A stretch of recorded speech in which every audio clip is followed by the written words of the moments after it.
I'm Deb. I'm a coach, and I used to use WeTransfer, but now I use Google Drive. For more similar reviews, click below. For my work, I often need to share large files with my clients and colleagues, and usually these files are too big to send via email, so I turn to WeTransfer and now Google Drive to solve that problem.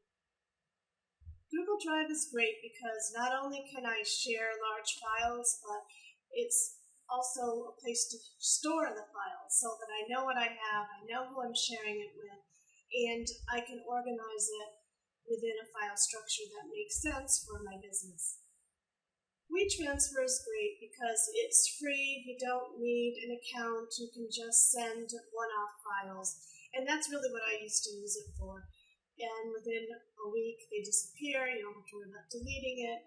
So it really is helpful for those one-off situations where you just need to get a big file to someone else. You don't necessarily want to also store it, keep track of what you shared with him. Both WeTransfer and Google Drive are really easy to use.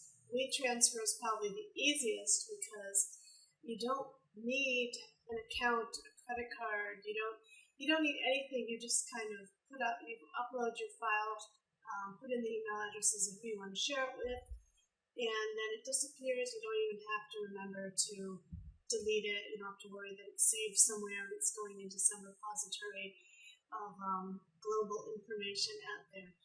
Google Drive is also really easy. If it's just for yourself, you just need a Gmail account, you automatically have Drive.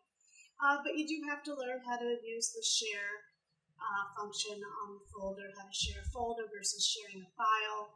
And if you use G Suite for your business like I do, then you also use the administrator of your account, and of course you're paying for it, you're paying for storage, you have to make sure you don't run out of storage, and things like that. So it's a little more complicated than WeTransfer, but of course you get a lot more because it does a lot more. The top consideration when you're looking for this kind of software is this a one-off thing that you don't need to go back and keep track of? If that's the case, WeTransfer is probably perfect. But if this is something that you're doing as a routine, as part of your business, and you want to keep track of where your files are stored, who you're sharing them with, then Google Drive makes a lot more sense for that, and that's why I use Google Drive today for my large file sharing needs rather than WeTransfer.